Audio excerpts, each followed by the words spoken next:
Welcome back to the video series lecture. इस वीडियो में हम बात करने वाले हैं रिकॉर्डिंग स्टूडियो एकॉस्टिक डिजाइनिंग की। हमने इंट्रोडक्शन देखा कि रिकॉर्डिंग स्टूडियो कैसे होता है और अब हम फिर से कुछ डिटेलिंग उसमें पढ़ेंगे और एकॉस्टिक डिजाइनिंग हम कैसे कर सकते हैं ये और थोड़े डिटेल में हम इस वीडियो में जानेंगे।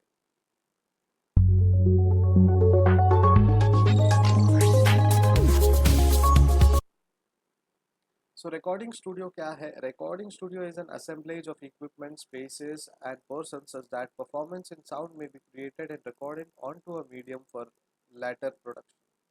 तो यहाँ पे एक असेंबली होती है इक्विपमेंट्स की, स्पेस की और असेंबली होती है लोगों की।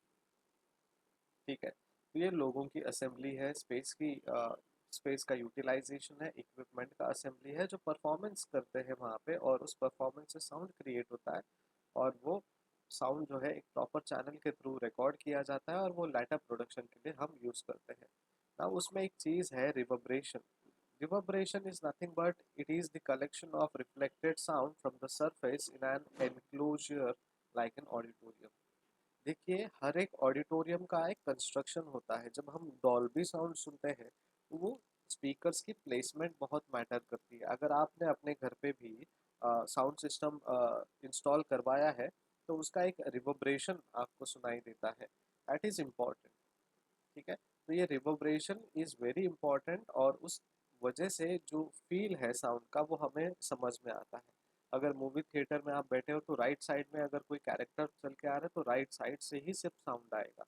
ठीक है, लेफ्ट साइड से कोई चल के आ रहा है तो लेफ्ट साइड से ही साउंड आएगा। अगर बिहाइंड द सीन कोई आ रहा है तो आपके पीछे से आवाज़ आएगी आपको। So that is reverberation. It is desirable property of auditoriums to the extent that it helps to overcome the inverse square law drop off of sound intensity in the enclosure. However, if it is excessive, it makes a sound. So ये basically क्या है, ये auditoriums के लिए एक desirable property है और ये हेल्प करती है कि ओवरकम करने के लिए जो भी इन्वर्स स्क्वायर लॉ ड्रॉप है, जो भी ड्रॉप ऑफ साउंड है वो बहुत ही कम डिस्टॉर्शन लेकर आती है और ड्रॉप ऑफ साउंड बहुत कम होती है और इंटेंसिटी जो है उसका बहुत ही अच्छा होता है और ये एक्सेसिवली साउंड को बढ़ावा देता है और उसका क्वालिटी बढ़ा देता है। The sound becomes muddy garbled. ठीक है, it makes the sound run together with loss of articulation. The sound becomes muddy garbled. जब अगर ड्रॉप होता है, ठीक है, साउंड, तो वो साउंड मडी होता है और गार्बल्ड होता है, बेसिकली क्लियर नहीं होता है। So to quantitatively characterize the reverberation, the parameter called the reverberation time is used. एक reverberation time हम यूज करते हैं। देखिए, अगर आपने कोई साउंड प्रोनाउंस किया है तो उसका उसका एक डिस्टेंस होता है, टाइम होता है। ठीक है, जब हम बादल की गरजाहट देखते हैं, क्या बोलते हैं, बादल जब आवाज करने लगती है तो light comes first and sound comes later. So that's the time is nothing but reverberation time. Now, reverberant sound is a collection of all the reflected sound. देखिए, यहाँ से कोई बोल रहा है, हम्म, ये direction of sound is here. तो ये डायरेक्शन कैसे जाएगा? एक तो यहाँ से भी जा सकता है, एक पीछे रिफ्लेक्ट होके भी आ सकता है, कुछ साउंड ऐसे जाकर इस तरीके से रिफ्लेक्ट होकर भी लेट आ सकता है। सो लिपसिंग यहाँ पे हो गई है already and sound is coming a bit late. ठीक है, तो ये है reverberant of sound. Recording studio acoustics में the desired acoustic property of recording studio are in many ways the opposite of an auditorium. ठीक है, recording studio is nothing but an auditorium और जब acoustic studio की बात करते हैं तो totally opposite होता है एक auditorium से। Instead of enhanced reverberation, it is usually desirable for the recording studio to be acoustically dead, having a very short reverberation time. ठीक है, तो ये reverberation time नहीं लेते because echo आ जाता है। ठीक है, इको आने से क्या होगा, साउंड रिपीट होगा। तो ऑडिटोरियम में इको विल डू, चल जाता है एक बार आएगा तो, बिकॉज वहाँ पे आप कुछ रिकॉर्ड नहीं कर रहे हो उतने पोस्ट प्रोडक्शन के लिए या फिर बाद में उसको फिर से आप रिकॉर्डिंग सुनकर फिर उसमें कुछ एडिट करोगे, वो बहुत ही कम होता है जब हम ऑडिटोरियम में जाते हैं बिकॉज वो लाइव प्ले होता है या फिर लाइव म्यूजिक होता है वहाँ पे। ठीक है, लेकिन जब आप रिकॉर्डिंग की बात करते हो तो वहाँ पे एकॉस्टिकली वो डेड हो जाता है रिवर्बरेशन, क्योंकि वो शॉर्ट रिवर्बरेशन टाइम चाहिए हमें बहुत और फिर से रीसाउंड नहीं चाहिए। इसलिए साउंड प्रूफ ग्लास रहता है, साउंड प्रूफ वॉल रहता है, ताकि बाहर का आवाज़ अंदर ना जाए। नेचुरली स्पीकर और माइक्स के थ्रू जा सकता है, बट अगर कोई सडनली रिकॉर्डिंग चालू है और सडनली अचानक से कोई आ गए, तो उनका जो आवाज़ है वो रिकॉर्डिंग में डिस्टर्ब ना हो, प्लस जो रिकॉर्ड कर रहा है, maybe it it can be a song, screenplay, और it can be a dialogue, ठीक है, तो उसमें डिस्टर्बेंस ना हो। अब इम्पोर्टेंट चीज़ें क्या देखनी है, not only does this require the enclosure itself to be very absorbent so found, but sound proofing becomes very important. तो साउंड प्रूफिंग करना बहुत ज़रूरी है, इसलिए हमेशा जब भी आप कोई रिकॉर्डिंग स्टूडियो देखोगे, तो आप एक बार अंदर चले गए तो you are isolated from the world, because बाहर का आवाज़ नहीं समझ में आता है, बारिश हो रही है तो भी नहीं समझ में आता है, ठीक है। एकदम rarest to the rarest sound आपको सुनाई देंगे साउंड प्रूफिंग करने के बाद। In order to prevent the passage of low frequency sounds such as traffic noise, aircraft noise, the recording enclosure is often isolated from the main structure with a double wall. So ये जो passage of low frequency sound है, या फिर traffic noise है, या फिर aircraft noise है, उसको एनक्लोज करने के लिए हम क्या करते हैं, isolated form of structure use करते हैं, जहाँ पे डबल वॉल का इस्तेमाल होता है सिंगल वॉल से। इसलिए जब सिंगल वॉल करते हैं तो हम लोग बोलते हैं दीवारों के भी कान होते हैं। क्यों? जो दीवार के उस पार खड़ा है, खड़ी है, या फिर लोग है, उनको आवाज नहीं जाना चाहिए, ठीक है, इसलिए हम धीरे से बात करते हैं, क्योंकि सिंगल वॉल होने के कारण आवाज ट्रांसफर हो जाता है, ठीक है। बट डबल वॉल वॉल होने के कारण कुछ आवाज जो है रिफ्लेक्ट होके रिटर्न आ जाता है, और वो क्रॉस नहीं कर पाता because of double wall. Since low frequency sounds are much more efficient borne by solid structure than high frequencies, the suspended room within a room strategy minimizes the structural linking of the recording room to the sound foundation of the building. तो ये strategy क्या करती है, minimise करती है structural linking को recording room से, ताकि उसका जो फाउंडेशन है बिल्डिंग का वो साउंड प्रूफ हो, ठीक है। So low frequency sound is much more efficient borne by solid structure. जितना सॉलिड स्ट्रक्चर होगा उतना अच्छा साउंड प्रूफिंग आपका बन जाएगा। So room within a room strategy minimizes structural linking.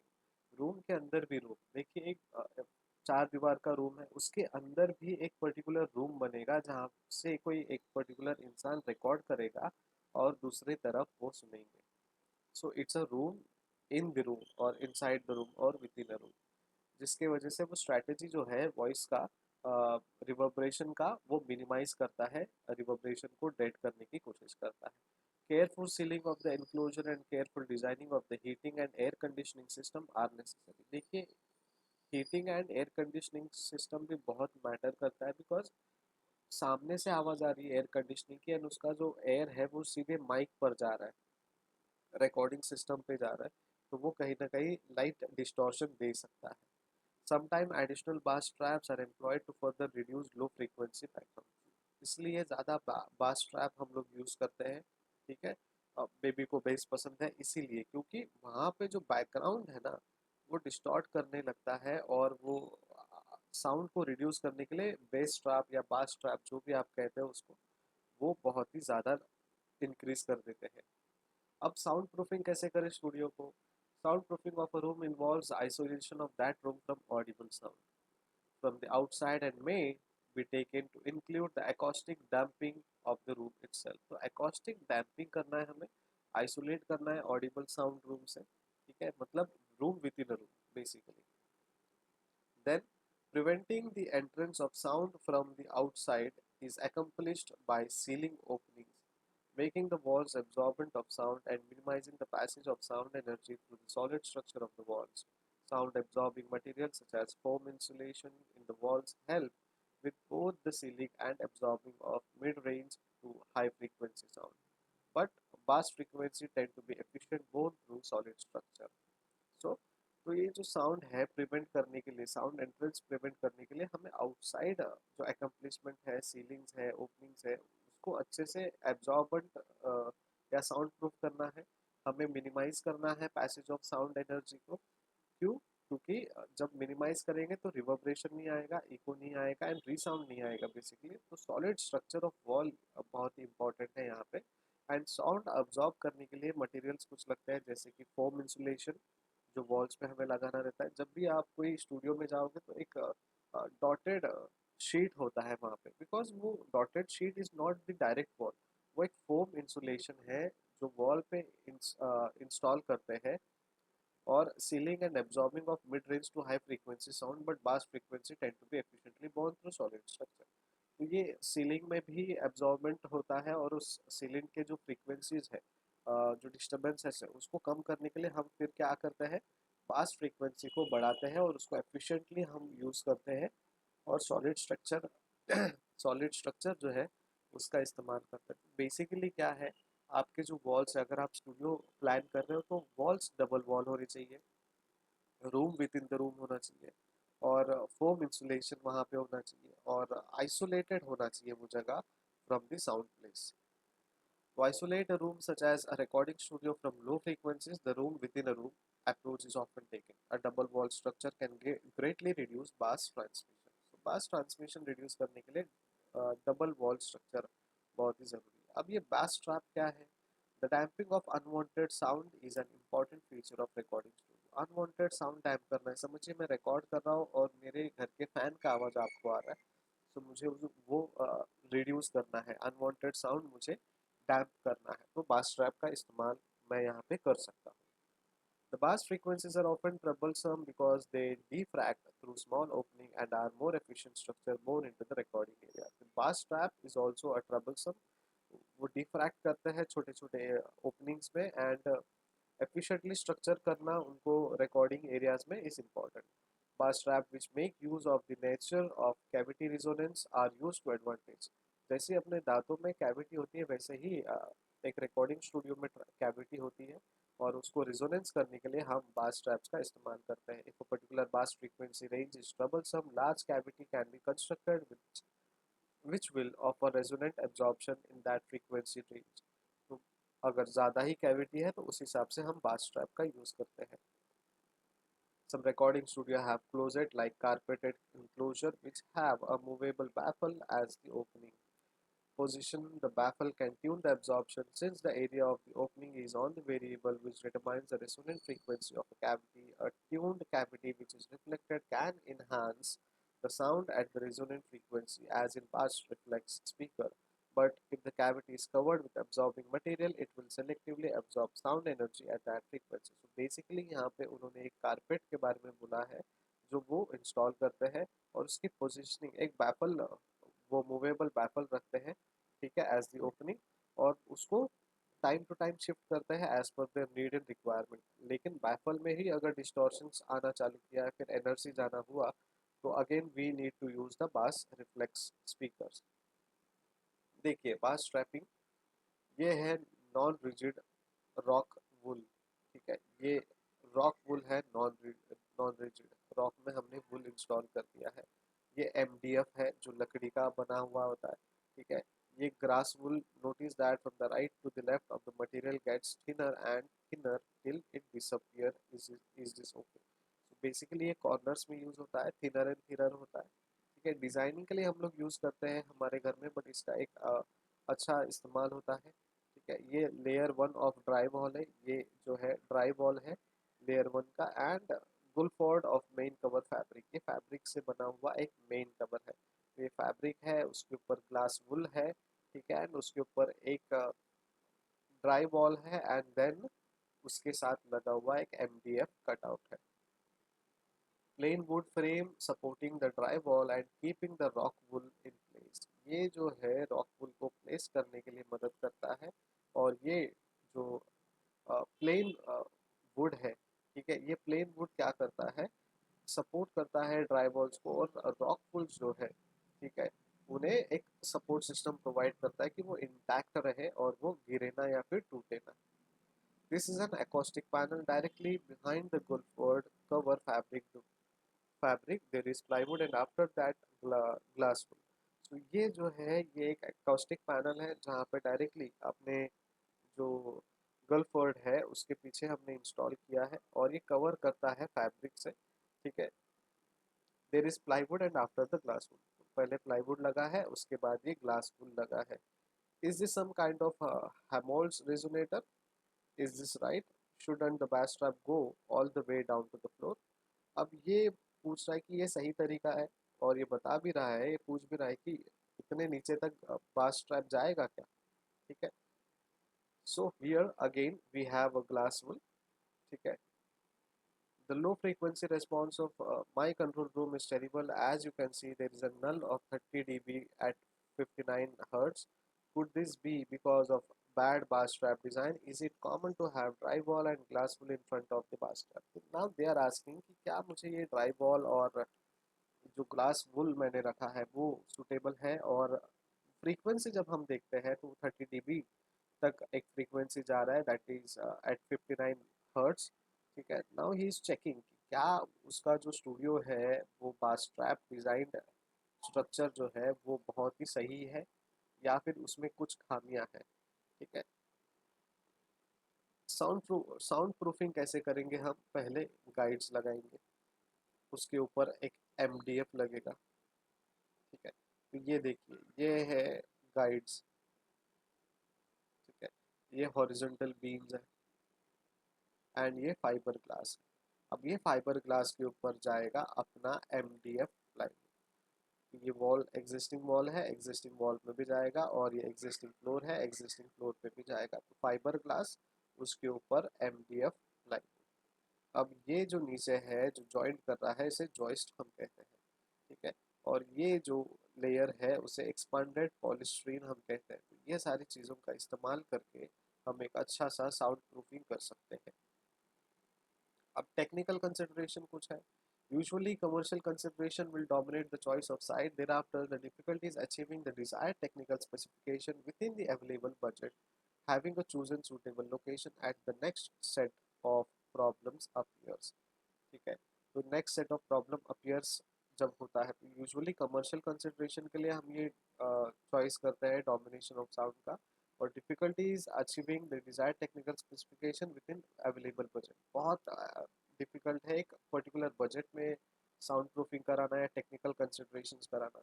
So suitable location उस हिसाब से चाहिए, और जो भी प्रॉब्लम्स है वो नेक्स्ट सेट ऑफ प्रॉब्लम्स है जो अपीयर होते हैं। तो देखिए सेट ऑफ प्रॉब्लम्स क्या है। External noise, internal noise, building constructions and floor loading. तो जब external voice आता है तो where you decide to put a studio, there studio is likely to be some form of unwanted noise like vehicle, aircraft, people taking etc. इसलिए बहुत सारे studios जो है underground होते हैं या फिर एक remote area में होता है। With an existing building, it will generally be necessary to construct some form of independent structure within the existing walls, and the building structure will need to be suitable for this or modification accordingly. तो ये जो building construction जब होता है तभी हम with in the building या with in the room एक अलग कंस्ट्रक्शन बना सकते हैं। So, जब बिल्डिंग कंस्ट्रक्ट होती है तभी आप ये स्टूडियो बिल्डअप या सेटअप करने का सोच सकते हो। Then internal noise, the likely noise source within the finish studio need to be evaluated and provision made to isolate them acoustically. A condenser microphone can pick up the noise from a soil pipe from quite remarkable distance. तो condenser microphone जो है वो soil pipe जो है उसका भी आवाज़ record कर सकता है। So, उस हिसाब से आपको माइक सिस्टम यूज़ करना है, और उस हिसाब से आपको जो टेक्निकलिटीज़ है इंटरनल नॉइज़ को रिमूव करने के लिए वो टेक्निकलिटीज़ यूज़ करनी पड़ेगी। देन फ्लोर लोडिंग जब करते हैं हम लोग, with an existing building allowance has to be made for sound treatment being laid on top of the existing floor as well as the loading to go on top of that. तो loading जो है ceilings पे भी ध्यान देना ज़रूरी है। It's not like कि सिर्फ वॉल और हमारी जो फ्लोर है उसी पे ध्यान देना है। Ceiling also plays an important part when it comes to technical consideration. अब शेप कैसा होना चाहिए स्टूडियो का। Many shapes in control room are varying depth and type of acoustic treatments. Boundaries are rectangular. ठीक है, जो भी बाउंड्रीज है वो रेक्टेंगुलर होता है। शेप में be a real advantage for performance rooms but this is not true for control room. ठीक है, रिकॉर्डिंग रूम के लिए शेप बहुत परफॉर्मेंस या एडवांटेजेस होता है, लेकिन कंट्रोल रूम के लिए नहीं होता है। क्यों? क्योंकि control room needs to be symmetrical studios do not. ठीक है, कंट्रोल रूम सिमेट्रिकल हो सकता है लेकिन स्टूडियोज नहीं। Central room needs to be predictable and accurate. जो भी सेंट्रल रूम है या कंट्रोल रूम है वो भी प्रेडिक्टेबल और एक्यूरेट होता है। Studios just need to sound good, studio में सिर्फ साउंड अच्छा आना चाहिए. Control room acoustics require shorter reverb time. Longer reverb is often desired in the live room. इसलिए longer reverb जब होता है तो ऑडिटोरियम ही हम लोग इस्तेमाल करते हैं, बिकॉज ज़्यादा दूर आवाज़ जाना ज़रूरी है और हर एक ऑडियंस तक वो आवाज़ पहुंचना ज़रूरी है. A good control room should sound the same as you move through the room. Good control room ऐसा होना चाहिए जहाँ पे भी आप जाओ आपको आवाज़ आए. A large uniform sweet spot is desired. Good studio has varying acoustical character throughout the room, providing different ambience for recording flexibility. So good control room में एक यूनिफॉर्म स्वीट स्पॉट होना चाहिए जो डिजायर्ड है सभी के लिए, और एकॉस्टिकल कैरेक्टर होना चाहिए थ्रू आउट द रूम जो डिफरेंट एम्बियंस दे रिकॉर्डिंग के फ्लेक्सिबिलिटी के लिए. Line of sight shape in the studio often provides better eye contact. Control rooms are best when the weave is stable at the mix position. So control room और mix position आमने सामने same जगह पे होना चाहिए और आई side पे होना चाहिए. Often rectangle and squares are divided on the diagonal for efficiency of space. Diagonal line is longer dimension. So often rectangle और square को diagonal lines में हम divide करते हैं for efficiency of space. Thank you so much for watching. Keep making notes and keep studying. Thank you. Bye bye.